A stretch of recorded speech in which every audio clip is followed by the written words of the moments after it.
PAP, site immobilier de particulier à particulier présente Sud Radio, on parle IMO. Bienvenue à vous dans On parle IMO sur Sud Radio, qui est l'émission 100% immobilier de Sud Radio. C'est tout de suite avec Marc Ezrati et on va démarrer avec le Mac de la semaine qui est consacré aux tendances décoration de l'automne avec de magnifiques couleurs. Sud Radio, on parle. Sud Radio, le Mac de l'IMO, décryptage et tendances de l'immobilier. avec mon expert rénovation énergie. Bonjour Marc Ezrati. Bonjour Jean-Marie, bonjour à tous. Alors l'automne est bien là et l'occasion de parler ce matin de décoration. Donc on va découvrir aujourd'hui les couleurs, les matières, toutes les revêtements tendances de l'automne. Et pour nous accompagner ce matin, on est avec Céline Chailly. Elle est rédactrice en chef à Maison et Travaux.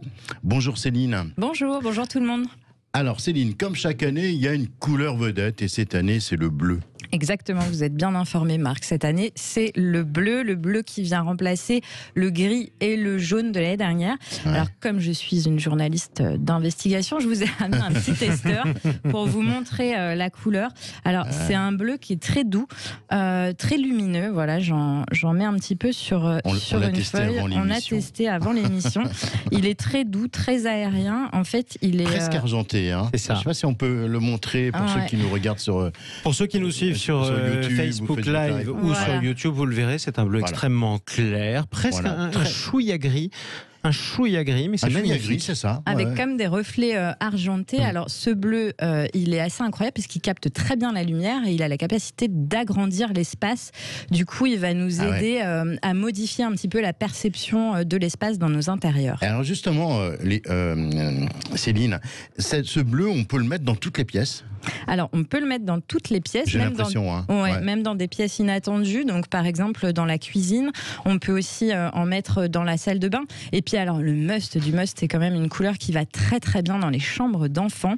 Et quand on ajoute des petits pochoirs et qu'on dessine des nuages, alors là, les bébés dorment jusque très longtemps. Ça marche toujours. Ouais, la grasse mat pour les bébés assurée.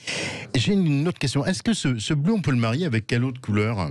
Alors, on va pouvoir le marier avec des teintes comme par exemple des couleurs jaune, miel, ambre par exemple. Ah oui, d'accord. Ouais. Ou encore du rose, organza. Et en fait, ça va ajouter vraiment de la vitalité à ce bleu qui peut paraître un peu trop doux. Mais du coup, ça va lui donner un petit peu du peps. Un petit peu de peps, c'est ça. Le rose, non? Alors le rose, alors on peut toujours l'utiliser et l'associer au bleu. Après, c'est pas forcément une couleur qu'on va utiliser toute seule. Toute seule, d'accord. Céline, l'année dernière, vous nous parliez du marbre comme une matière tendance. Cette année, même si le marbre fait toujours sensation, c'est l'osier qui revient. Et j'ai lu quelque part que l'osier, je crois que c'est chez vous d'ailleurs, dans Maison et Travaux, vous avez dit ça. Il y a intérêt. Et que l'osier était le revêtement star des cuisines. Oui, alors l'osier, on le voit beaucoup. C'est de l'osier, c'est de la paille, c'est du canage qu'on va voir sur des fauteuils, sur des tables basses, sur les portes des meubles dans les salons, sur les bahuts. Et puis c'est aussi récemment, j'ai pu voir grâce à l'impression numérique en fait, des placards de cuisine qui adoptaient ce motif-là, mais façon un petit peu impression. Du coup, on a l'impression d'avoir de l'osier, d'avoir une matière naturelle. En fait, pas du tout. C'est vraiment le matériau qui a été imprimé. Alors, il y a le cuir aussi. Vous savez que j'aime bien le cuir. C'est pas une couleur, le cuir, on est d'accord. C'est une matière, là. On est sur les matières. Marc, il fait une fixette sur le cuir. Je fais une fixation peut-être sur le cuir, mais c'est vrai que ici aussi, son grand retour cette année. Oui. Ah, merci. Oui. Non, mais il y a du cuir dans les intérieurs. C'est un cuir qu'on va voir par contre par petites touches. Donc ça va être par exemple les poignées des meubles de cuisine, ça va être les accoudoirs des fauteuils, ça va être des éléments sur les plateaux, sur les desserts. Enfin voilà, c'est par petites touches. Donc les canapés aussi peut-être. Les canapés, bien sûr. Les canapés. Non, mais c'est des petites touches. Ouais. Donc oui, il y a du cuir. Oui, c'est des petites touches, parce que le cuir, c'est quand même une matière qui est quand même chère. Mais facile d'entretien. Cher, mais en même temps, ça introduit une touche de chic dans les intérieurs. Donc, et puis, actuellement, on peut quand même trouver des objets bon marché qui introduisent des tout petits éléments en cuir. Tiens, on va parler des cuisines. C'est quoi la tendance cette année? Alors, les cuisines... En plus de l'osier. Voilà, l'osier. Non, mais en plus, tout à l'heure, on parlait du marbre. Par exemple, le marbre, c'est un matériau vraiment phare dans les cuisines. Donc, on va adopter le marbre souvent en total look. On peut l'adopter soit noir, soit blanc, mais vraiment de manière très massive. Et puis, dans les cuisines, maintenant, on va oser la couleur. Donc, on va oser aller vers du bleu nuit, par exemple, pour les cuisines. On va aussi, on parlait tout à l'heure du rose, des couleurs pastel. Tout ça, c'est des choses qu'on voit arriver beaucoup dans l'univers de la cuisine. Autre tendance forte, l'électroménager, qui devient vraiment la star de la cuisine. On ne cache plus son électroménager, on le met en avant. On le montre maintenant, d'accord. Exactement, on le montre, c'est vraiment un vrai objet déco. On les oui, c'est vrai qu'on les mettait même parfois dans des espaces où on ne voyait plus que la porte. Dans des niches. Parfois, c'était des placards déguisés, alors que maintenant, on exhibe son frigo, quoi. Exactement, gros, le frigo, la bouilloire, les cafetières. C'est ça, la gazinière. Absolument. On sort tout, on expose. Et puis, autre tendance dont je voulais vous parler, c'est un peu la conséquence du confinement et de la crise sanitaire. Dans les cuisines, il y a une vraie notion maintenant d'entretien. Donc, par exemple, on va tout de suite aller vers des meubles sans poignée pour éviter de les toucher. C'est antibactérie. Et vers des matériaux qui sont aussi très sains, à tendance auto-nettoyante. Bon, tous à la cuisine. Voilà. Hein. Oui, exactement. On va marquer une petite pause, puis on reviendra dans quelques minutes pour continuer à parler décoration, matière, couleur. Enfin, exactement. Pour tous ceux qui nous écoutent sur Sud Radio, qui sont peut-être en train de préparer leur petit déjeuner après une grasse matinée, il est 9h25 dans le Grand Matin Week-end sur Sud Radio. Tous les conseils de décoration, c'est dans un instant. Aussi, on se retrouve avec Céline Chahi. Restez bien à l'écoute. On va vous montrer de nouvelles tendances de décoration du côté de la cuisine, mais aussi du côté, de la pièce préférée des Français. On vous dira laquelle c'est dans un instant. À tout de suite. L'émission 100% immobilier sur Sud Radio avec Marc Ezrati. On est ensemble jusqu'à 10h. On parle de décoration ce matin avec notre invitée Céline Chahi, rédactrice en chef de Maisons et Travaux. Céline Chahi, on parlait de la pièce préférée des Français il y a quelques minutes. C'est laquelle et pourquoi ? Alors, on va rester sur la thématique cuisine. Hein. Ouais, c'est la cuisine. La cuisine devient vraiment le noyau du foyer. C'est l'endroit où non seulement on cuisine, mais c'est aussi l'endroit où on vient se retrouver. On vient passer du temps. Les enfants font leurs devoirs. Enfin, ça devient vraiment un vrai lieu de vie. Exactement. Et ce qui est intéressant aussi de voir, c'est que du coup, tout ça s'organise autour d'un îlot qui est de plus en plus gros, de plus en plus massif. Et puis, voilà, tout le monde vient, tourne autour. C'est vraiment le lieu de la convivialité par excellence. Et du coup, les gens dépensent beaucoup d'argent, de plus en plus de budget, et ils veulent vraiment, on ne fait pas de concessions. On investit vraiment son budget pour avoir une très jolie cuisine. Marc Ezrati. Alors, Céline Chahi, on a aussi en décoration le papier peint qui plaît énormément aux gens. C'est quoi la tendance de cet automne 2021 ? Alors, le papier peint reste un élément fort de la décoration, ça faut le savoir. Alors, ce qui est un petit peu différent, c'est que ça l'a toujours été, mais avant, on mettait un lait de papier peint par-ci, par-là, c'était des petites touches. Là, cette fois, le papier peint, on y va franco, et c'est tout un pan de mur qu'on vient habiller avec des papiers peints qui sont panoramiques. Alors, les papiers peints panoramiques, c'est quoi ? C'est des papiers peints qui ne reproduisent jamais le même motif. Donc en fait, on a vraiment un paysage entier sous les yeux et c'est assez incroyable puisque le motif va très très loin, ce n'est pas le même. Donc ça fait un effet de tableau vivant presque dans son intérieur. Et effectivement, Marc, les motifs floraux végétaux sont extrêmement... Oui, c'est ça, parce que l'extra fleuri, c'est vraiment, a priori, une des tendances de l'année. On met beaucoup de fleurs. Oui, ça se manifeste vraiment beaucoup sur les papiers peints. Donc ça va être des fleurs, ça va être des motifs végétaux, ça va être des arbres, des silhouettes d'arbres. Enfin voilà, on ose aller vers un univers très nature. Et le noir et blanc aussi, hein. En noir et blanc. En noir et blanc. Luxueux, pour le chic. Zébré. Le chic. Exactement. Chic. C'est le chic. Je ne vais pas dire l'inverse parce que j'adore le noir et le blanc. Céline, cette année encore, la grande tendance déco, c'est de retaper les meubles de nos grands-mères.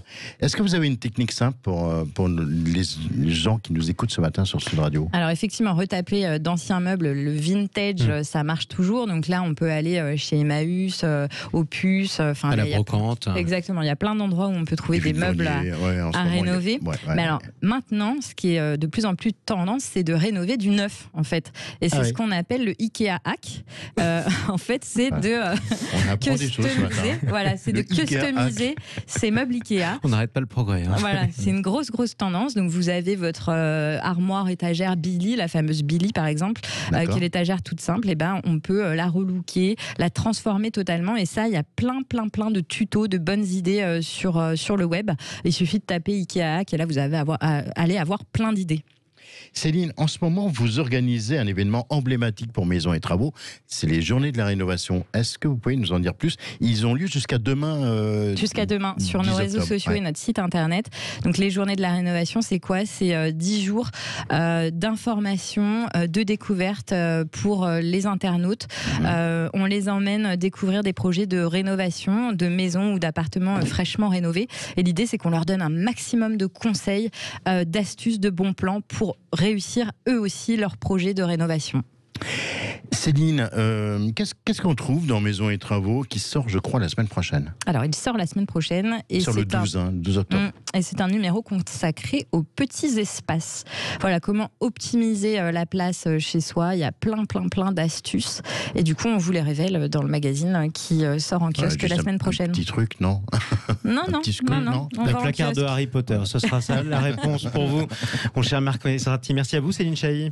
Merci. Rédactrice en chef à Maisons et Travaux. Et puis à bientôt. Merci à tous les deux d'ailleurs. Et on rappelle que nos partenaires Maisons et Travaux et le Journal de la Maison organisent jusqu'à demain, dimanche 10 octobre, les 3e journées de la rénovation. Ça se passe sur les sites internet de ces magazines que vous dirigez. Céline Chailly, tout de suite, place au Journal de l'IMO. Sud Radio, on parle IMO, le journal. Avec gardienrecrute.com, le site de recrutement 100% gratuit dédié aux gardiens et employés d'immeubles. Le journal de l'IMO qui est avec Marc Esrati. Marc, on démarre ce journal de l'IMO avec une chute des transactions au 3e trimestre. Est-ce que c'est le signe d'une accalmie sur le marché de l'immobilier? En tout cas, le réseau Century 21 observe un coup de frein à l'activité avec au 3e trimestre 2021. Une baisse de 19% des transactions côté maison et un peu plus de 10% côté appartement par rapport au 3e trimestre 2020. Alors Marc, on apprend aussi cette semaine que l'offre de biens immobiliers régresse en France. Et oui, ça se tend. En France, l'offre de biens disponibles à la vente baisse de 18% selon une autre étude parue cette semaine chez Laforêt Immobilier. Une tendance qui s'explique par des primo-accédants qui n'ont pas de biens à mettre sur le marché et par des propriétaires de biens avec terrain ou avec terrasse ou avec jardin qui finalement hésitent à quitter leur logement. Allez, on finit Marc avec l'offre d'emploi que vous avez sélectionnée. C'est sur le site de notre partenaire gardienrecrute.com. Et aujourd'hui, on part à Saint-Germain-en-Laye, c'est dans les Yvelines et c'est une résidence de 90 logements qui recherche un agent d'entretien. Vous justifierez d'une expérience d'au moins 2 ans sur un poste similaire. Vous êtes organisé, doté d'un sens du relationnel et très dynamique. Ce poste en CDI est fait pour vous. Rémunération 2084 € par mois. Pour répondre à cette offre, une seule adresse, gardienrecrute.com. Merci beaucoup Marc Esrati. On parle IMO, c'est l'émission 100% immobilier sur Sud Radio. On a parlé d'éco il y a quelques instants. Tout de suite, place à l'instant Réno. Bonjour Thomas Burgos, responsable développement et marketing chez Mon Expert Rénovation Énergie. Thomas, comment bien se chauffer pour l'hiver et quel type de chauffage est le plus économique? Marc, avant toute chose, il faut savoir qu'augmenter la température d'1 degré, un seul degré, ça peut paraître anodin, eh bien c'est 7% de plus sur sa facture de chauffage. Pas si anodin que ça, le petit degré de plus. Alors en première étape, je me répète, on isole son logement et ensuite on change son chauffage. Puis, il est important de gérer la température en fonction des pièces et de leur utilisation. Par exemple, il est conseillé d'avoir 19 degrés dans les pièces à vivre et 17 degrés pour une chambre.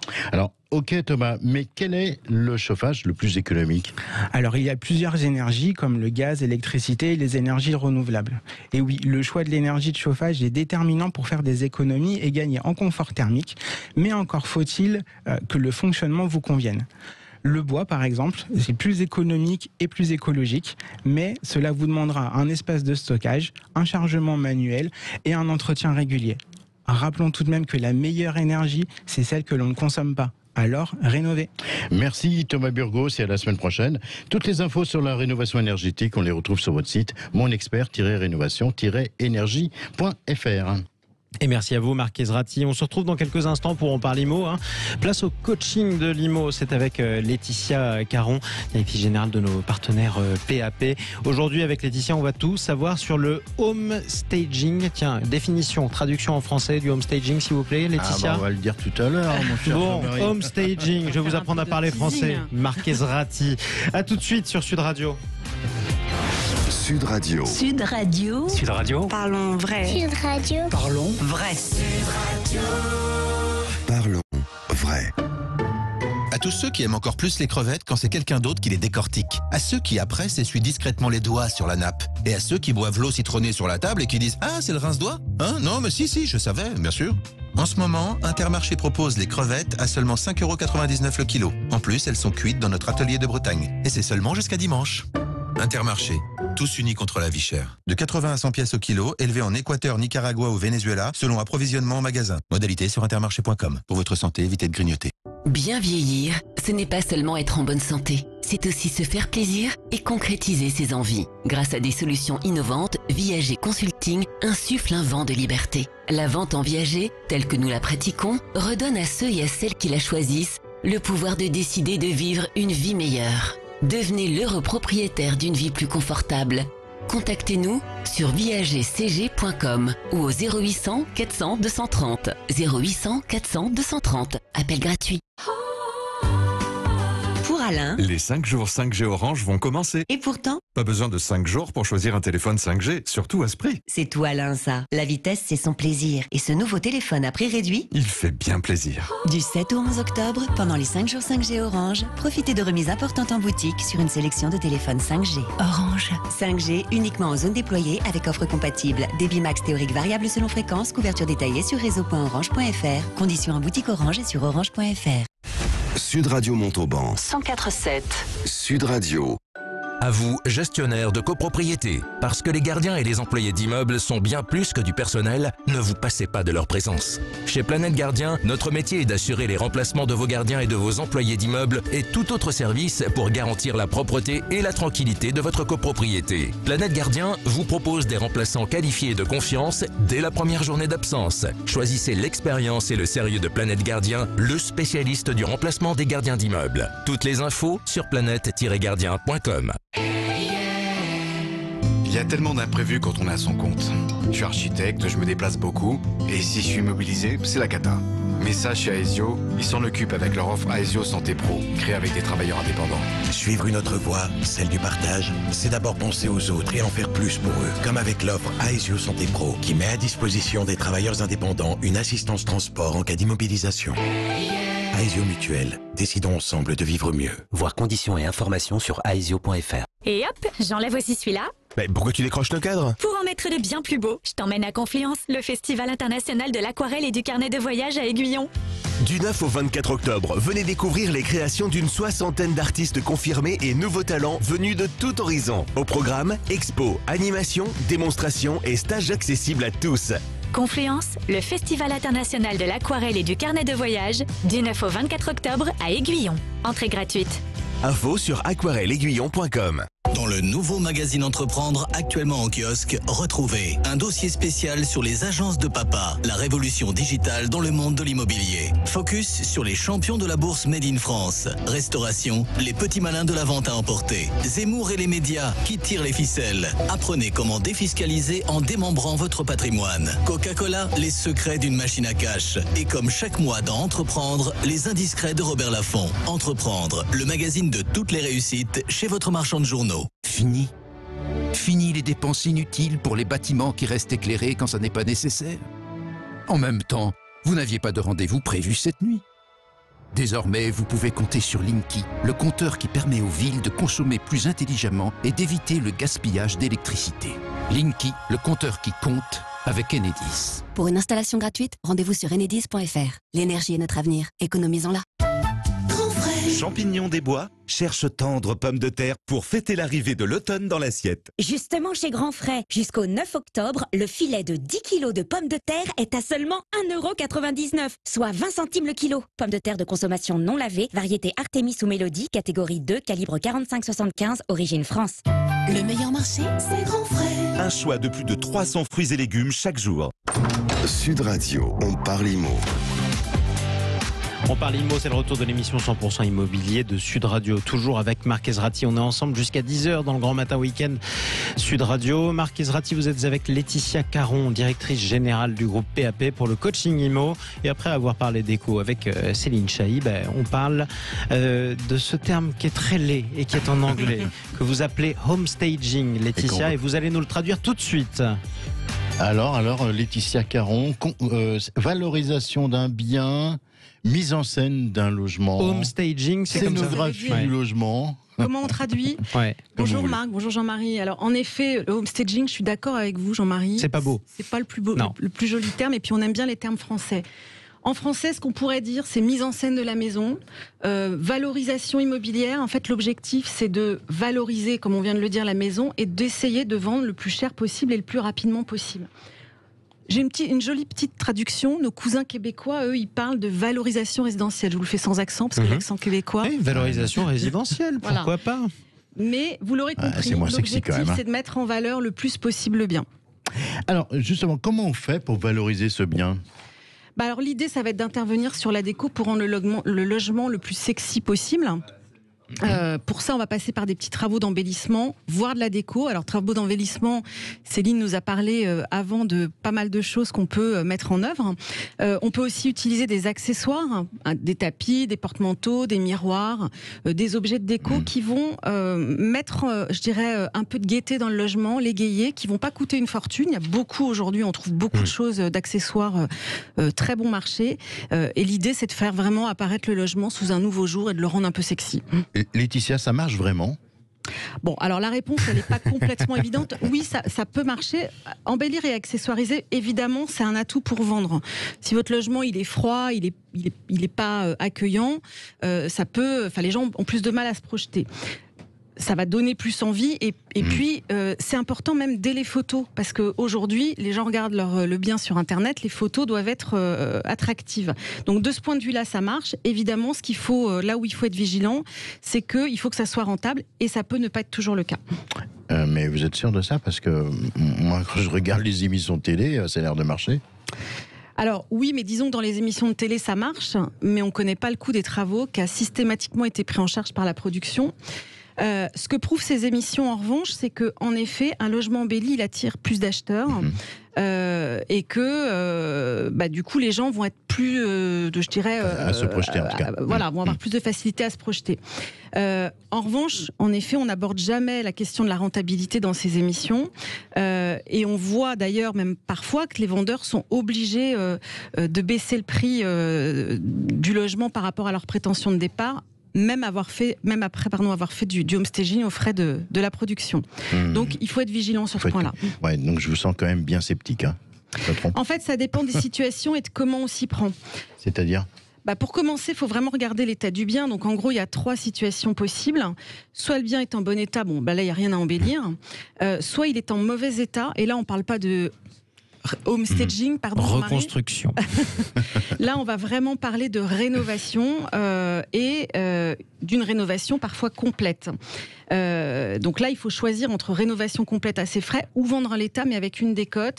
Et c'est parfois et même souvent la meilleure option, parce que si on est pressé, faire des travaux, ça prend du temps et puis ça a un coût, évidemment. 3e et dernière situation, le logement est dans un état intermédiaire, donc pas en mauvais état mais pas hyper attractif. Là, la question du home staging, de la valorisation immobilière, je fais un petit clin d'œil à Jean-Marie. Oui, merci. Elle peut se poser. Mais du coup, dans ce cas-là, on y va ou pas ? Ça va dépendre de 2 facteurs. Ça va dépendre de 2 facteurs. Il faut aussi avoir ça en tête. D'abord, le niveau des prix au mètre carré dans la ville où se trouve votre bien, et si le marché est tendu ou pas. En gros, plus le prix au mètre carré est élevé, plus le home staging a une chance d'être rentable. Parce que pour une surface donnée, le coût du home staging va être le même que votre appartement vale 10 000 € du mètre carré ou 3 000. Vous avez vu, elle a prononcé 3 fois le mot upstaging dans. Mais non, dans son c'est sûr, c'est sûr. intervention. Elle aura un gage. Commission, voilà, exactement. Laetitia, pour terminer, comment on s'y prend si on veut faire cette valorisation du bien? On passe par un professionnel? Alors, évidemment, le professionnel, il ne travaille pas gratuitement, c'est normal. Il va passer du temps sur votre projet, il faut le rémunérer. Donc ça aussi, ça va avoir un coût. Et elle va s'ajouter au coût des travaux et à l'achat d'éventuels accessoires ou d'éventuels objets de déco. Ce qui peut, du coup, être un peu plus rentable, c'est de s'y prendre soi-même. Et par exemple de donner un coup de peinture avec ce joli bleu qu'on a vu notamment tout à l'heure. Qu'on peut remontrer d'ailleurs, hein, Jean-Marie. Si vous ça ne demande pas cette compétence particulière, c'est à la portée de tout le monde. En plus aujourd'hui, la plupart des peintures sont très faciles à mettre en œuvre. Et puis pour ce qui est des idées de déco, on trouve des tas de conseils sur Internet ou dans d'excellents magazines comme Maison et Travaux. Ah, je m'y attendais à celle-là. Et j'invite tout le monde d'ailleurs à aller acheter le numéro du 12 octobre. Qui est derrière en studio. Merci beaucoup Laetitia. On rappelle à ceux qui nous écoutent qu'ils peuvent aussi bénéficier de conseils en s'inscrivant gratuitement sur le site pap.fr. Ce matin, on part à Montpellier. On retrouve notre ami Arnaud Lavinet. Il est conseiller immobilier chez Foncia Transactions. Bonjour Arnaud. Bonjour à tous. Arnaud qui nous écoute à Montpellier sur 104.7. Exactement. Alors, vous avez un bien coup de cœur à nous présenter, on vous écoute religieusement. Oui, j'ai déniché pour vous une petite pépite. Fermez tous les yeux. Imaginez une parenthèse inattendue. Quartier Gambetta, loin des tumultes du cœur de ville de Montpellier, pourtant si proche. En dernier étage, une petite résidence intimiste sur 2 niveaux. Au calme absolu, nous avons découvert un appartement totalement atypique et bourré de charme, de 88 mètres carrés. Sa particularité est que chaque pièce s'articule autour d'un patio extérieur. L'agencement circulaire, honnêtement, et autour du patio offre une clarté exceptionnelle. Ce 3 pièces, il dispose du cachet typique de l'ancien qu'on trouve souvent sur Montpellier, donc poutre apparente, parquet en chêne massif. Et notre coup de cœur, là ça va vous plaire, il dispose également via le patio d'une petite échelle qui vous permet d'accéder au toit et une petite terrasse tropézienne idéale pour siroter vos futurs cocktails d'été. Ça, bon, c'est super ça Arnaud. Le prix de ce bien? 332 000 €, 88 mètres carrés avec comble aménageable. Ça fait combien au mètre carré ça? Pas cher. Pas cher. Bon, cool. Merci beaucoup Arnaud Lavinet, conseiller immobilier chez Foncia Transactions à Montpellier. Les images de ce bien, on les retrouve sur les réseaux sociaux de Sud Radio dès la fin de l'émission. On peut également appeler le standard de Sud Radio 0826 300 300. Allez, tout de suite on passe aux 48 secondes pour convaincre. C'est avec Frédéric Fougera sur Sud Radio. Sud Radio, on parle IMO, les 48 secondes. Avec Techway by Foncia pour vivre dans un environnement sûr et sain. Bonjour Frédéric Fougera, directeur de la communication du groupe Foncia. Frédéric, quel risque présente le syndic bénévole pour une copropriété? Bonjour Marc. Avant de parler des risques liés au syndic bénévole d'une copropriété, je propose de rappeler qu'il y a 3 façons de gérer une copropriété. Le syndic, il est en charge de l'entretien de votre patrimoine et de permettre à votre copropriété de fonctionner. Le syndic, c'est la sérénité puisque vous lui déléguez le travail et les responsabilités. Enfin, il est neutre en cas de conflit entre les copropriétaires. Le syndic est donc le mode de gestion de copropriété le plus professionnel et le plus complet. Ensuite, il y a le syndic en ligne. Sa particularité, c'est d'assurer les missions légales du syndic, mais généralement, il ne se déplace pas, ni sur site, ni en assemblée générale. Il y a donc un partage des tâches entre le conseil syndical et le syndic en ligne. C'est une forme de cogestion. On peut par exemple citer Coprolib ou le Bon Syndic à Marseille. Attention, ne pas confondre avec des offres faites pour l'autogestion qui ne sont pas des syndics. Et donc, le 3e mode de gestion, c'est l'autogestion, ou le syndic bénévole, ou le syndic coopératif. Là, c'est plus l'aventure, car les propriétaires doivent se débrouiller entre eux. Et copropriétaire, ce n'est pas un métier. Le syndic bénévole demande d'y consacrer du temps, il faut s'entendre, il faut trouver le copropriétaire qui va accepter de porter la responsabilité juridique. Il faudra aussi frapper à la porte des mauvais payeurs pour réclamer les charges. Il faudra faire le gendarme en cas de conflit de voisinage ou en assemblée générale, car il n'y aura plus de syndic neutre pour faire l'arbitre. Voilà Marc, vous savez maintenant quels risques et quelles difficultés il y a à passer en syndic bénévole. Merci Frédéric Fougera, et à la semaine prochaine. On rappelle à ceux qui nous écoutent qu'ils peuvent retrouver cette chronique sur la playlist Techway by Foncia sur la chaîne YouTube de Foncia et dans l'ouvrage Copropriété 50 questions essentielles paru aux éditions Bréal by Studérama.